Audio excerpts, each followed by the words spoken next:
tener una clase centrada en un tema muy interesante, muy importante. Ustedes lo van a vivir en algún momento de su ejercicio profesional, ya sea como agentes que necesitan remitir a un paciente a algún centro de salud o, caso contrario, para recepcionar pacientes de algún centro de salud.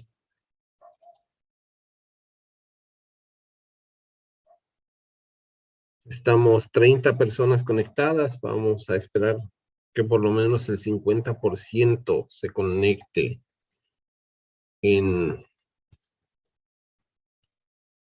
momento. É que acabou a aula agora, professor de bioética, acho que o pessoal está entrando. Perdón, Vanessa, no te escuché bien. Doutor, permisso, né?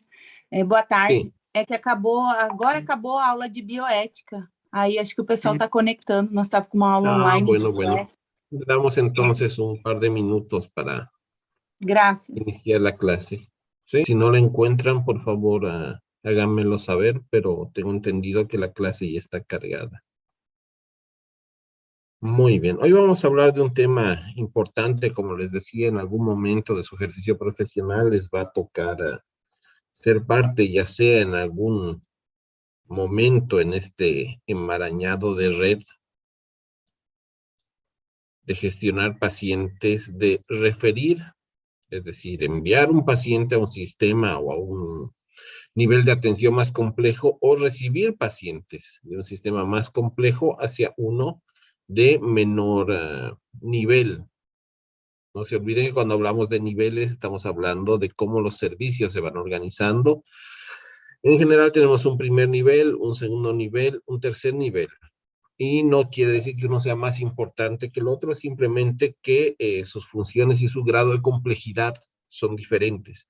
Entonces, la mayor parte de los pacientes, el 80% aproximadamente, tendrían que quedarse en el primer nivel. El 20% se refieren al segundo nivel, y de este 20%, nuevamente, un 10% deberían llegar a un tercer nivel de complejidad. En ese sentido, vamos a hablar de qué son los sistemas de referencia y los sistemas de contrarreferencia.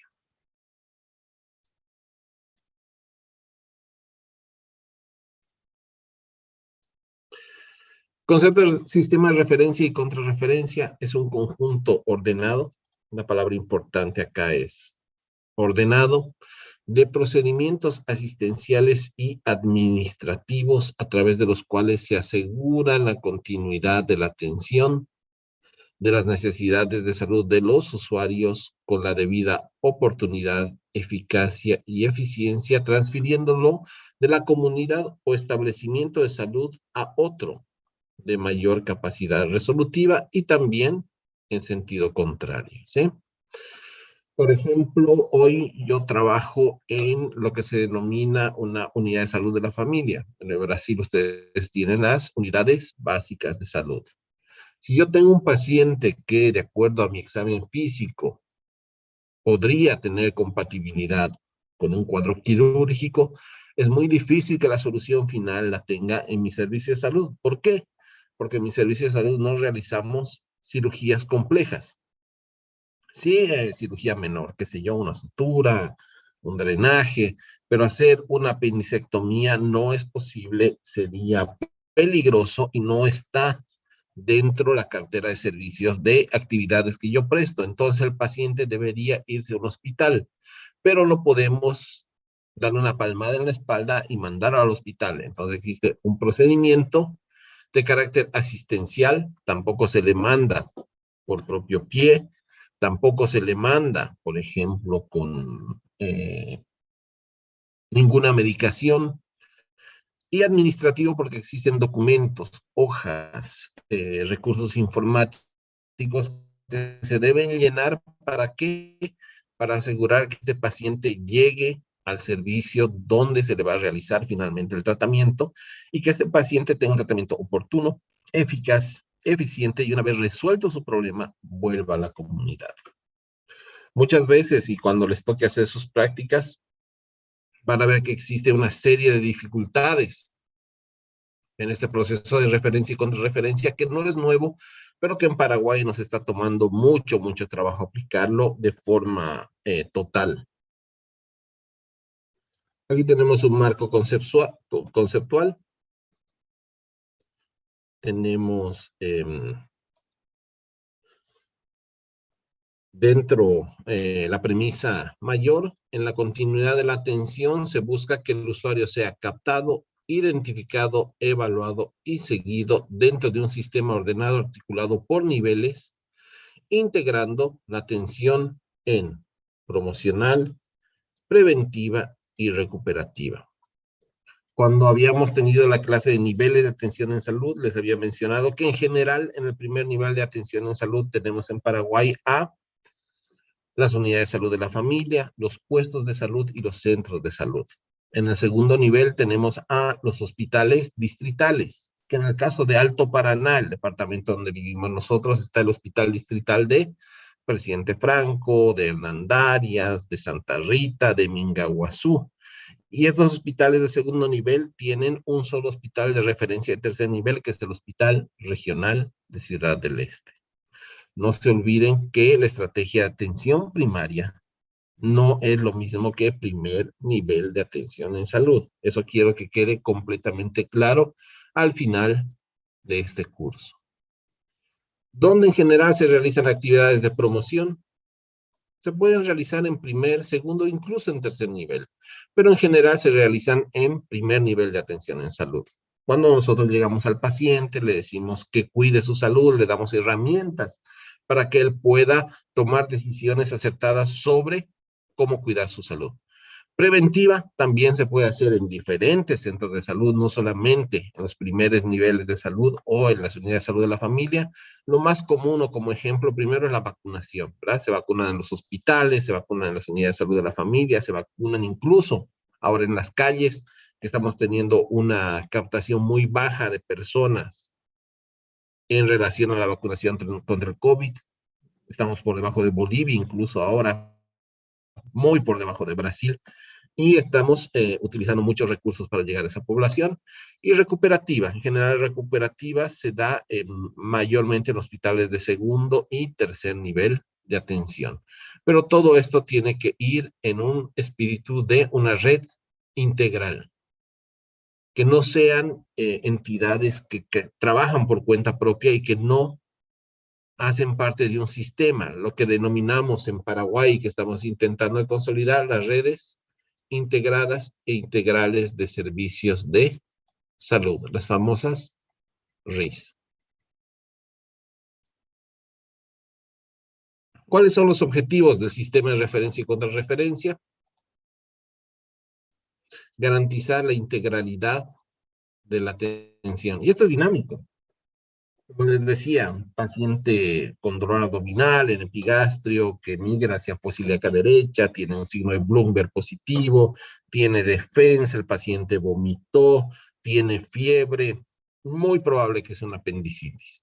Se va al hospital distrital de Presidente Franco, porque yo estoy en una unidad de salud de la familia de Presidente Franco. Qué sé yo, el paciente hizo una peritonitis, está séptico, necesita ingreso a terapia intensiva, no hay terapia intensiva en Franco, se le refiere al Hospital Regional de Ciudad del Este, donde va a tener la atención que necesita, en un marco de decisiones lógicas y bien pensadas para preservar la salud de nuestro paciente. Una vez que se recupera, puede salir a una sala común que puede incluir el Hospital Distrital de Franco, y finalmente, cuando requiera, qué sé yo, curaciones diarias, lo puede hacer nuevamente en la unidad de salud de la familia. Por eso tiene que garantizar esta integralidad de la atención. Porque si no, imagínense que llega al tercer nivel y se queda ahí hasta que su herida esté completamente cerrada. Vamos a utilizar una cama sin motivo, vamos a utilizar recursos sin motivo y además vamos a romper esto que denominamos integralidad. Garantizar en todo momento la continuidad de la atención. Estamos viendo ahora, por ejemplo, muchos casos de pacientes con patologías respiratorias por este clima frío, es la temporada, entonces puede venir el niño o el paciente con un problema respiratorio que de inicio es leve, progresar a uno moderado y finalmente uno severo, y en todo el curso de su enfermedad necesita que tenga continuidad en la atención, ¿sí? No haga lo que suele ocurrir, ¿verdad? Que el siguiente médico que le ve habla mal del colega que le vio previamente y entramos en una espiral de echar la culpa a alguien por lo mal o lo bien que está el paciente. No es esa la idea, sino trabajar de forma integral y optimizar la asignación balanceada de recursos, ¿sí? No porque es mi amigo y yo quiero que esté mejor monitorizado, lo voy a meter a una cama de terapia intensiva sin que tenga criterios, no porque el hospital está lleno, vamos a dejar a los pacientes graves en las unidades de salud de la familia, tiene que haber esta asignación balanceada de recursos. Lo que desnudó principalmente estas falencias fue la pandemia. En algún momento se tuvo un número inusitadamente alto de pacientes que requerían, por ejemplo, atención en unidades de terapia intensiva y no teníamos los recursos necesarios. No había ni las camas de terapia, no había ni los medicamentos, ni los respiradores, ni los monitores. Finalmente se consiguieron estos recursos, pero no teníamos qué, lo más importante, los terapistas, los recursos humanos. Entonces, por eso tenemos que tener un plan que nos permita optimizar estos recursos.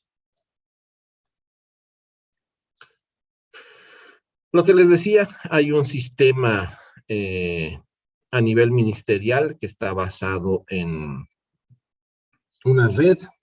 Aquí tenemos también dentro de esa red a nivel administrativo una para el sistema de referencia y contrarreferencia. En la cabeza está el Ministerio de Salud, ¿verdad? En Paraguay tenemos el Ministerio de Salud Pública y Bienestar Social, que es la entidad gubernamental superior en cuestiones de salud, baja normativa no solamente para el sistema de salud público, sino también para el privado, y los seguros son los que llevan la cabeza cuando se trata de generar políticas públicas en torno a salud y son el ente rector. Si el Ministerio de Salud comunica o recomienda que se deben tomar acciones, no es solamente para los servicios del sistema público, sino para toda la red nacional de salud, privados, seguros, etcétera. A nivel regional, acá en nuestro departamento, no se olviden que está la 10ª región sanitaria, que se corresponde al 10º departamento, que es el Alto Paraná. Después tenemos las redes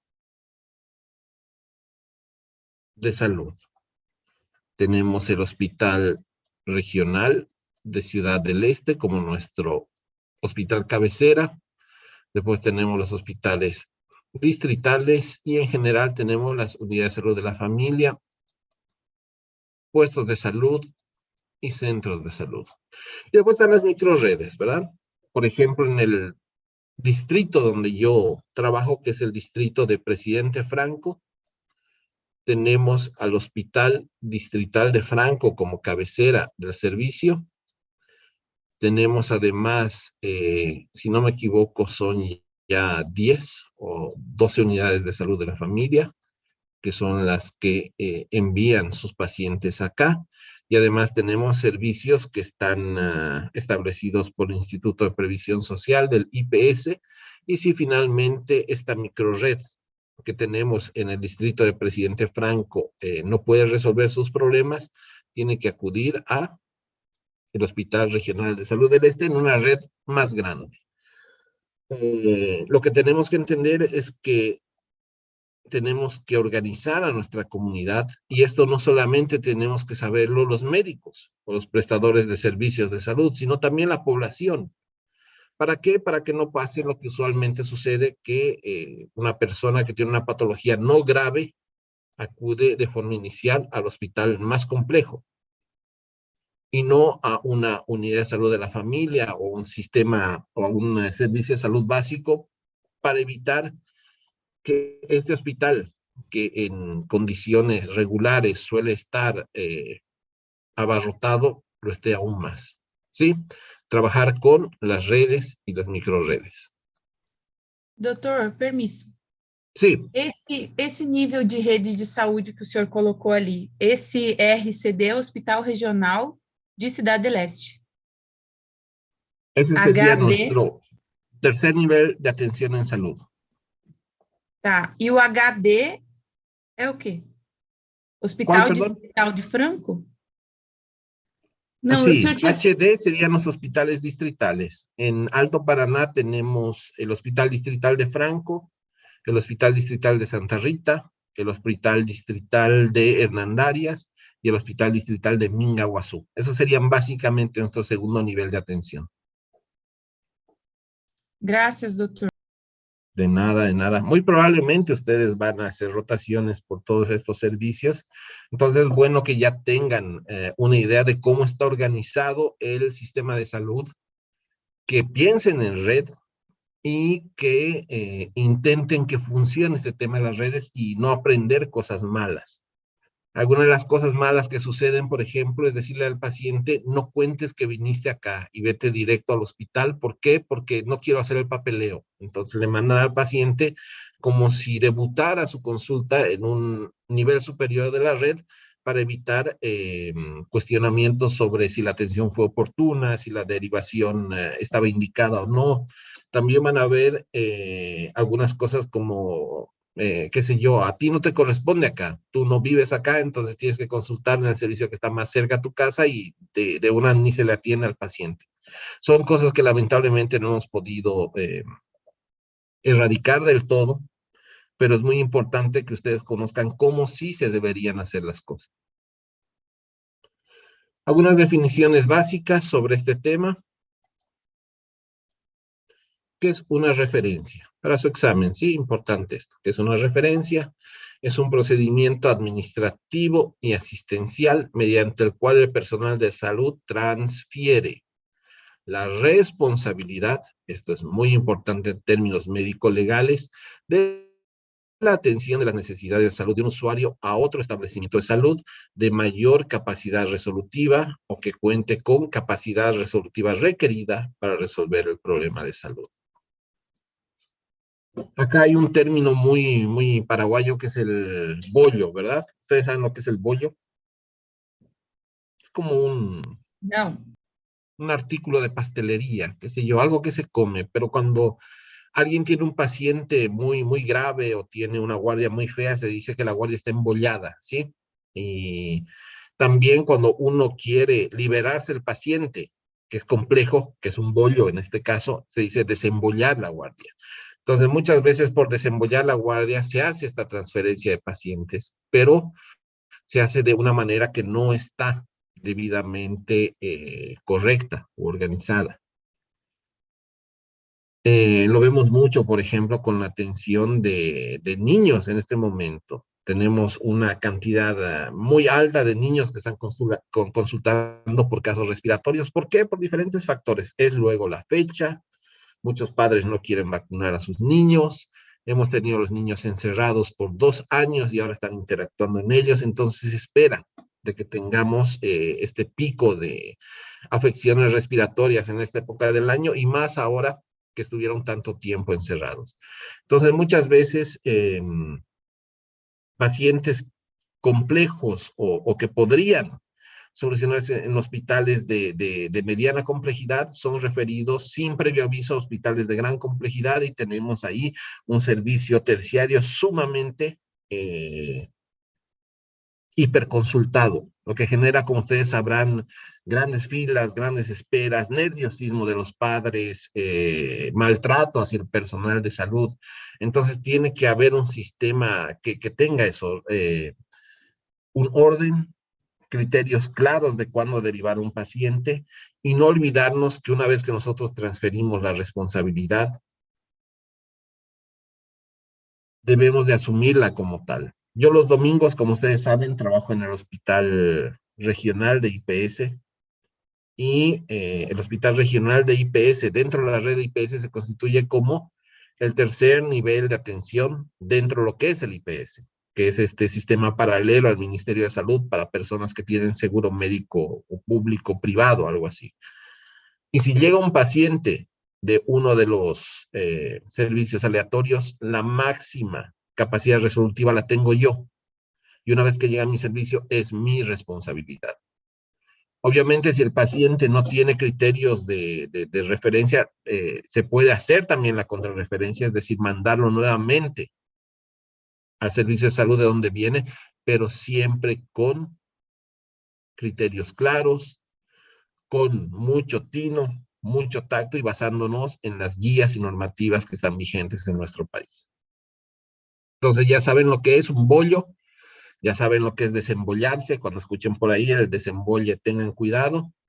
Y también saben lo que es la referencia, ¿verdad? Suelen decir que las personas venimos con un nivel de bollería incorporado. Hay personas que llegan y en su guardia nunca pasa nada malo, y otros que llegan y vienen pacientes graves y cosas raras. Esa es una persona que va a tener muchos bollos en su carrera. Van a descubrir pronto quién es quién. Seguimos con las definiciones. Ahora vamos a hablar de lo que es la contrarreferencia. Igual importante para su examen. También es un procedimiento administrativo asistencial mediante el cual el establecimiento de salud de destino devuelve la responsabilidad del cuidado de salud del usuario o su resultado de los estudios realizados al establecimiento de origen de la referencia. ¿Qué sé yo? Mandé hoy un paciente hipotético con dolor en fosa ilíaca derecha. Llega al hospital, le hacen sus estudios y descubren que era un cálculo que estaba en uréter derecho. No es una apendicitis, es una nefrolitiasis. Le dan su analgesia, sus indicaciones para la casa, y el cálculo es pequeño, se espera que caiga de forma espontánea y me lo devuelve. ¿Qué tengo que hacer yo? Vigilar a ese paciente, darle seguimiento. ¿Para qué? Para garantizar la continuidad de su atención médica. El paciente ya fue evaluado, se le hicieron su ecografía, le hicieron su laboratorio, su examen de sangre, orina, etcétera. No es una apendicitis, es normal, es una presunción diagnóstica. Se establece que es otro su problema de salud y que no requiere un tercer nivel de atención, pero sí un seguimiento por mi establecimiento. Esa es una contrarreferencia. Y en términos semánticos, continúa siendo un procedimiento administrativo asistencial inverso a lo que es la referencia. No sé si queda claro o hay alguna duda sobre esto. No, doctor. Muy bien. En el sistema de salud nuestro, paraguayo, tenemos una figura muy importante que es el agente comunitario, ¿sí? El agente comunitario de salud. Creo que en Brasil igual lo tienen. Hay otros países que no lo tienen tan incorporado. Por ejemplo, en España no existe la figura del agente comunitario, y es esa persona que no es un personal de salud, no es un licenciado, no es un técnico, no es un médico, no es una enfermera, pero que trabaja con el equipo de salud. Su trabajo es realizar el censo comunitario, poblacional, identificar a pacientes que necesiten de alguna manera presencia del sistema de salud, ya sea en sus domicilios o desde sus domicilios al servicio de salud, y lo que hacen es estar dentro de la comunidad e identificar a estas personas de acuerdo a su grado de vulnerabilidad para llegar oportunamente, qué sé yo, niños sin vacunas, embarazadas sin controles, pacientes que tienen alguna discapacidad y no pueden salir de sus casas, pacientes vulnerables, pacientes adultos mayores con discapacidad. Entonces lo que hacen ellos es formar un puente entre la comunidad y el servicio de salud y el personal de salud. Entonces ellos no hacen en sí una referencia, sino una identificación de personas vulnerables para que nosotros podamos actuar en consecuencia. En una unidad de salud de la familia en general tenemos un médico, una licenciada o licenciado en enfermería, una licenciada o licenciada en obstetricia y 3 a 5 agentes comunitarios. En algunos lugares existen odontólogos y la figura del personal polivalente o administrativo, ¿sí? Eso es lo que actualmente, de acuerdo a la normativa, existe en la atención primaria en Paraguay. Yo sé que en otros países hay psicólogos, nutricionistas, en Paraguay no, es tipo básico.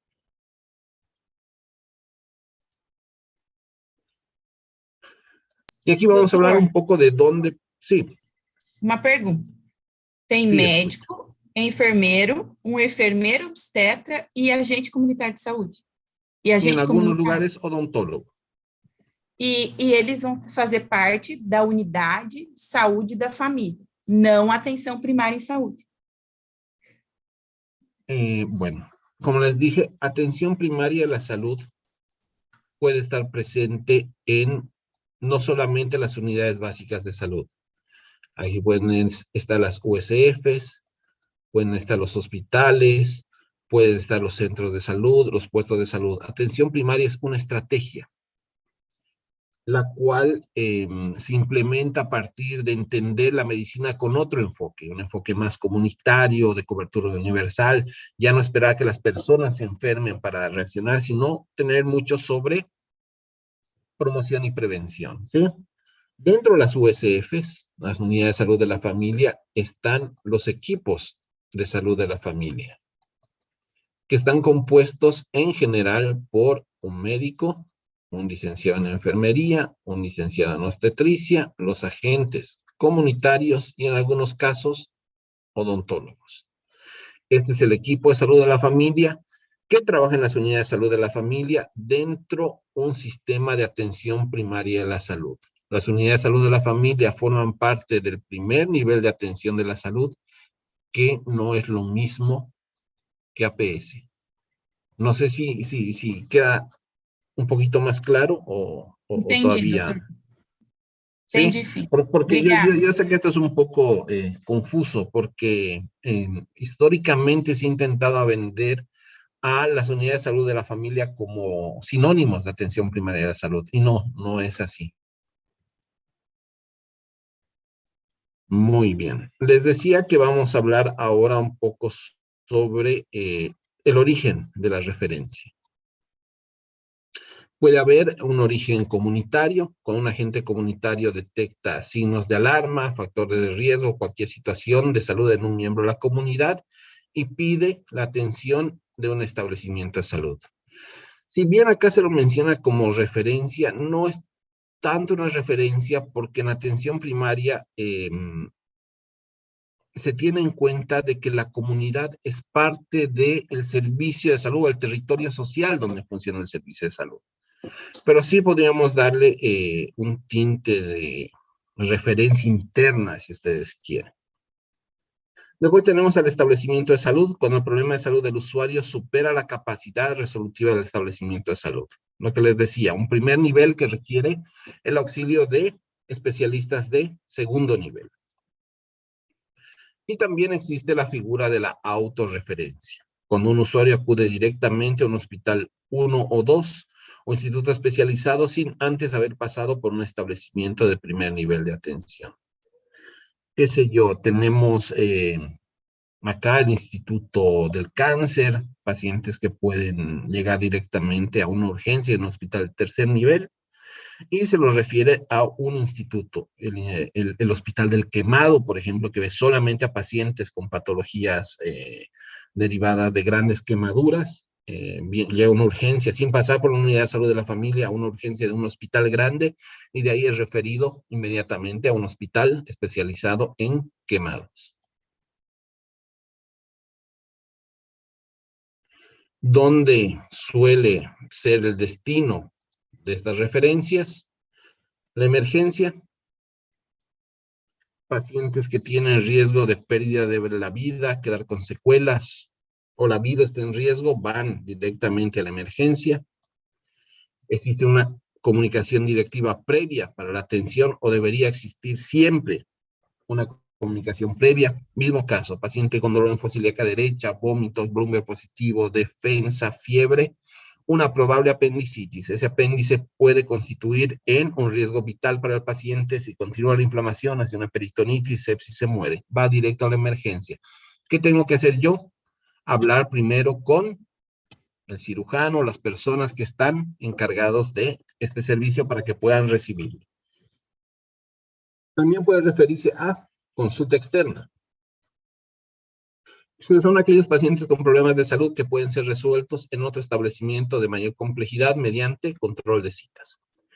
Qué sé yo, un paciente que tiene hipertensión, además edema en miembros inferiores, dificultad respiratoria, tiene problemas para trasladarse fuera de la casa, tiene mucha disnea, entonces requiero que sea evaluado por cardiología, ¿verdad? Vamos a hacerle su electrocardiograma, su ecocardiograma, su biométrica que está indicada para este paciente, pero no es una urgencia.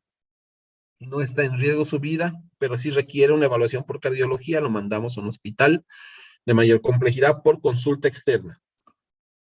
Y otro tipo de referencia es el apoyo al diagnóstico. Usuarios que requieren algún examen que no se realiza en el establecimiento y mediante un control de citas y comunicación vemos su resultado. En la unidad de salud de la familia lo que nosotros hacemos es glicemia por test de tira, el famoso hemoglucotest. Hacemos test de VIH, VDL, hepatitis B, test de embarazo, tomamos muestra para test del piecito, captamos muestras para tuberculosis, pero los exámenes más complejos se realizan en hospitales, ¿sí? En el caso mío, si quiero un hemograma, glicemia, urea, creatinina, hemoglobina glicada, perfil renal, lipídico, tiroideo, necesito enviar al paciente al hospital. No puedo enviar su muestra, necesito enviar al paciente para que se refiera para un apoyo a diagnóstico. Lo mismo si requiere una radiografía, una tomografía. Pero tienen que haber algunos criterios para seleccionar el establecimiento de salud de destino. ¿Dónde vamos a mandar a este paciente? Capacidad resolutiva. El establecimiento de salud elegido como destino debe tener la suficiente capacidad resolutiva dentro de su cartera de servicios para solucionar las necesidades de salud del usuario. ¿Alguno de ustedes sabe lo que es el ATLS? ¿Alguna vez han escuchado sobre el ATLS?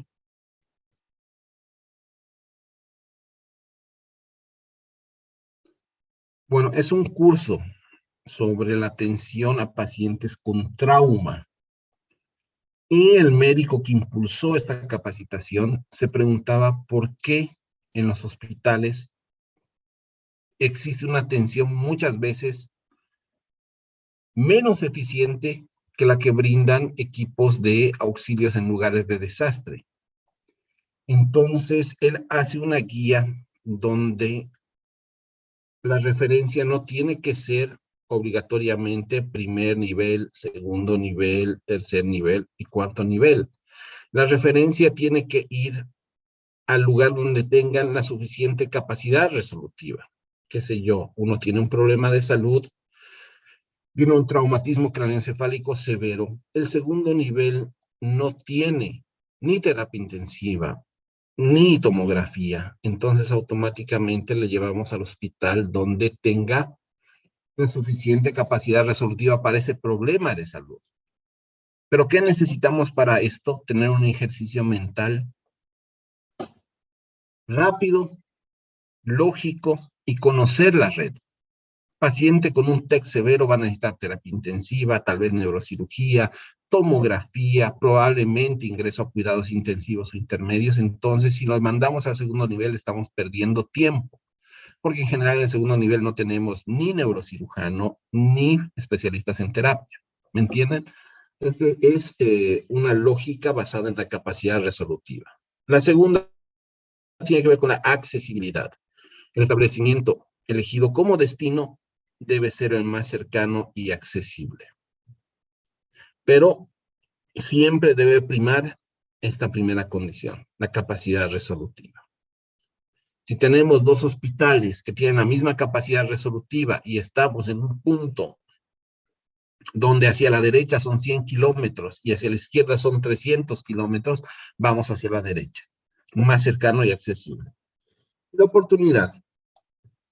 El usuario debe ser referido en el momento y lugar adecuado y en forma correcta, tal como establecen las guías de atención. Para eso nosotros tenemos que conocer las guías de atención.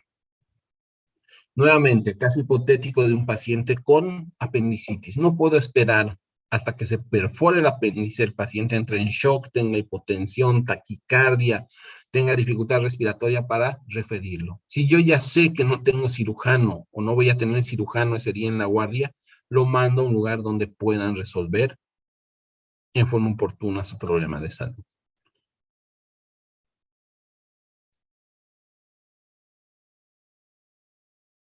Seguimos entonces. Recursos y soportes del sistema de referencia y contrarreferencia. Como saben, lo más importante son los recursos humanos. Debemos contar con recursos humanos que sean calificados y capacitados. Incluso en el RAC, que es cuando llegan los pacientes y generalmente un licenciado los clasifica. RAC significa recepción, acogida y clasificación. Tiene que estar capacitado para saber qué paciente ingresa primero, cuál tiene más o mayor necesidad de atención en su salud en ese momento. Y no, como suele ocurrir, que los pacientes quieren llegar por orden de llegada o entrar por orden de llegada. No, hay una clasificación, pero para eso necesitamos personal capacitado. Deben haber instrumentos de registro de información. Existen en Paraguay fichas de referencia, fichas de contrarreferencia, no mandar en cualquier papelito como nosotros queremos, sino cumplir la ficha. Y existe una ficha de referencia comunal en algunos casos. Como les dije, el tema de los agentes comunitarios y la referencia a la unidad de salud de la familia, por lo menos en Paraguay, no tiene un paso administrativo como este. Existen programas informáticos también que suelen ayudarnos con dónde hay cama disponible, dónde no hay cama disponible, dónde tenemos terapia intensiva. En Paraguay, ese sistema se denomina, se me fue el nombre. Enseguida viene, pero tenemos una red de ambulancias que nos ayuda con ese tipo de programaciones. Tiene que haber un flujo de información continua, hojas de referencia y contrarreferencia que estén en los puntos donde tienen que estar, que no perdamos tiempo en buscar estos instrumentos. Transporte, ambulancias, unidades de transporte que también tienen que tener un grado de desarrollo de complejidad de acuerdo a cómo va nuestro paciente. No podemos mandar un paciente de una terapia intensiva a otra, por ejemplo, en una unidad simple. Tiene que tener respiradores, aspiradores, monitores y todo eso. Comunicaciones, ahora ya es más fácil, ¿verdad? Con los teléfonos, el WhatsApp, suele ser más fácil, pero antes se utilizaba radios de diferentes frecuencias, teléfono, internet, telefax y otros. Y el abastecimiento de recursos consumibles, por ejemplo, las fichas, equipos de cómputo y otros equipos, tiene que estar dentro de esta red de soporte y sistemas de referencia y contrarreferencia. Me acordé, este sistema que tenemos en Paraguay es el SEME, el Sistema Médico de Emergencias, que tiene su centro regulador, y si uno necesita, por ejemplo, una unidad de terapia intensiva, se comunica con ellos y ellos saben dónde podemos tener la unidad disponible.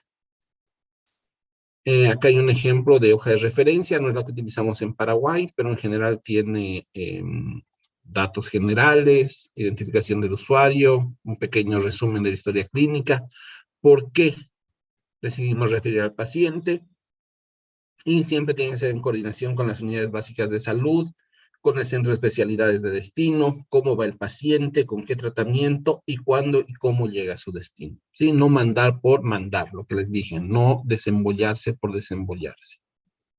Doutor, uma Sim. pergunta.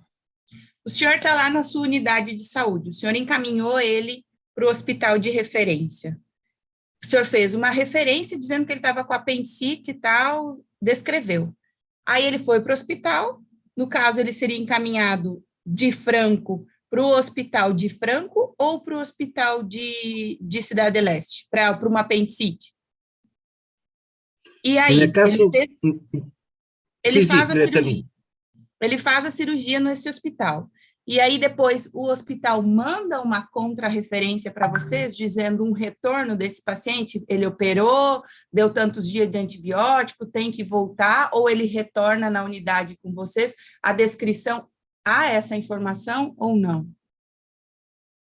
Bueno, debería volver con una hoja de contrarreferencia. Lamentablemente, la única contrarreferencia que yo recibí en los 11 años que tengo de ejercicio profesional fue cuando un paciente mío se fue a Costa Cavalcanti por un aneurisma de aorta.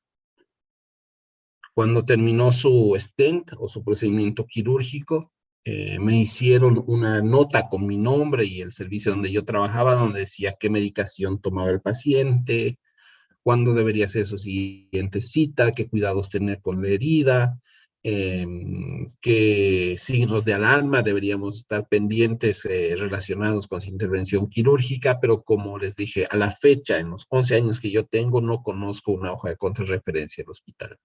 Es un tema en el que tenemos que trabajar mucho, hay mucho por hacer y debería sí, pero no quiero mentirles, en la actualidad no se hace. Gracias. Referencia injustificada, ¿verdad? Como dice el bebé. Es aquella en la cual el usuario no debió haber sido referido a otro establecimiento de salud de mayor capacidad. Pasa generalmente entre segundo y tercer nivel, más que entre primer y segundo nivel. Qué sé yo, una apendicitis que podría solucionarse en Franco termina llegando a Ciudad del Este. ¿Por qué? Por razones a veces administrativas o muy tontas, ¿verdad? Qué sé yo, que ese día estaba de reposo el anestesiólogo, y como no hay anestesiólogo no se hacen cirugías, pero sí hay cirujano y todo el resto del equipo. Qué sé yo, el paciente tiene más de 60 años de edad y podría ser que requiera tal vez una cama de terapia intensiva por su edad. Entonces, como no quieren arriesgarse en el segundo nivel, lo mandan al tercero. Hay millones de ejemplos. Cuando el equipo de salud de origen contaba con una capacidad resolutiva y cuando el equipo de salud de destino está sobrecalificado para esa emergencia o no cuenta con capacidad resolutiva. Yo sé que en el hospital regional, qué sé yo, mañana no tienen pediatra de guardia y aún así sigo mandando niños. ¿Me entienden? Puede ser también otro ejemplo. Estas serán evaluadas por la Oficina Unidad de Seguros y el Comité del Sistema de Referencia y Contrarreferencia en los niveles correspondientes y a veces puede implicar sanciones administrativas. Esta es la hoja de contrarreferencia, que les digo que yo a la fecha no la conozco. O sea, la conozco, pero nunca la recibí firmada por otro colega. Debería tener datos generales del paciente, identificación del usuario, resumen de la historia clínica y datos de la contrarreferencia. ¿De dónde viene? ¿Cuál fue la clasificación de su patología? ¿Qué especialidad ordenó la contrarreferencia? Recomendaciones, indicaciones, responsable de la contrarreferencia y en qué condición nos devuelve a nuestro paciente o usuario. Entre lo que se debería hacer y lo que no se hace. Pero también hay, por otro lado, las contrarreferencias injustificadas, ¿verdad? Cuando el usuario es contrarreferido sin tener en consideraciones condiciones del usuario para contrarreferencia. Pasa a veces que necesitamos la cama y sin estar el paciente completamente resuelto nos lo manda. Es aquella que nuestro usuario paciente todavía debería seguir en el establecimiento que los refirió, o cuando el paciente, sin tener en cuenta la cartera de servicios y capacidad resolutiva del establecimiento, es referido a otro nivel. Qué sé yo, yo tengo un paciente que ya está estable, pero hay que hacerle todavía su control laboratorial diario de crisis sanguínea para ver su coagulación. Y me lo mandan a mí sabiendo que no tengo laboratorio y que va a ser imposible hacerle su control diario de crisis sanguínea para saber hasta qué punto podemos anticoagularlo o no. Es un ejemplo, pueden haber miles. Cuando se hacen estos análisis de qué falta, qué sobra en las hojas de referencia, Suelen haber errores comunes, por ejemplo, que no tiene número de referencia, no tiene fecha, no tiene hora, no sabemos si el paciente tiene seguro o no, tal vez tenía IPS y lo mandamos a un sistema público de salud, no ponemos el número de historia clínica, no ponemos datos sobre la anamnesis, examen físico, no tiene todos sus diagnósticos o tiene diagnósticos erróneos, no tenemos hacia qué centro de salud, a qué especialidad le estamos refiriendo y no ponemos cuál fue el tratamiento inicial que le hicimos a nuestro paciente. Son errores comunes, como les digo, a veces tienen sanciones administrativas y es argel, es incómodo entrar en este tipo de vaivenes de la profesión. Debería haber un control periódico, como ya hemos visto en la administración, no solamente al final de un proceso, sino continuo. Tiene que haber una supervisión, monitoreo y evaluación. Debe haber indicadores claros sobre estructura, proceso y resultado, pero en Paraguay tenemos un largo, arduo camino por recorrer, especialmente en lo que preguntaba la paciente, la compañera Vanessa, en lo que es la contrarreferencia. Y finalmente lo que buscamos es esto, ¿verdad? Brindar servicios de calidad a nuestros usuarios. A ninguno de nosotros nos va a gustar que nos tengan como pelota de ping-pong de ida y vuelta a algún lugar o nos manden a un lugar donde finalmente no van a resolver nuestro problema o quedar en medio de una disputa entre colegas, entre el bollo y el desembolle. Entonces, les va a servir esto no solamente como futuros gestores, sino también como futuros colegas. Cuando vayan a los servicios, observen, aprendan lo bueno, reconozcan lo malo y no lo repitan, y siempre trabajen por mejorar la calidad del lugar donde vayan a ejercer su profesión. Muy bien. Eso es lo que yo tenía para contarles hoy. No sé si hay alguna duda, alguna pregunta, o quedaron muy anestesiados de ética médica. Me preguntan sobre el RIS. Hay un documento del RIS, que son las redes integradas integrales de servicios de salud, que en general norman esto. ¿Cuáles son los servicios de salud? ¿Cómo se clasifican? ¿Y cuál es su cartera de servicios? ¿Qué sé yo? En las unidades de salud de la familia, por ejemplo, se tienen que hacer controles de signos vitales, toma de presión arterial, vacunación. Los que tienen odontología tendrán extracción dentaria, obturaciones, atención a pacientes diabéticos, control embarazadas en control prenatal normal. Y en la cartera de servicios de segundo nivel de atención tendrán, qué sé yo, más atención en pediatría, cirugía general, partos por cesárea, todo normado. Este documento de RIS voy a intentar descargarlo y se los pongo también como un elemento interesante para que tengan en su plataforma. ¿Sí? ¿Alguna duda más? ¿Algo que no haya quedado claro el día de hoy?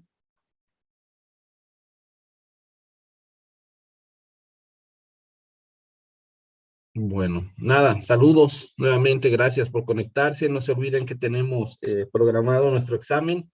Vamos a la siguiente clase marcar bien cuál va a ser el contenido para que ustedes tengan en claro qué presentaciones o qué material ingresa. Y nos vemos la siguiente semana. Descansen un poco antes de su siguiente clase. Sí. El examen está confirmado para 23 de junio. Bueno. Yo hablo con la doctora Selva y si ella me da ratificación de esto, el 23 nos vemos. Tenemos una clase más entonces antes de... Sí, ella me confirmó hace poco. Ok. Professor, se puder colocar o slide de hoje já Sí, terminar, por favor. terminando la clase lo subo. Obrigada. De nada, Isabela. Gracias a todos y nada, nos vemos pronto.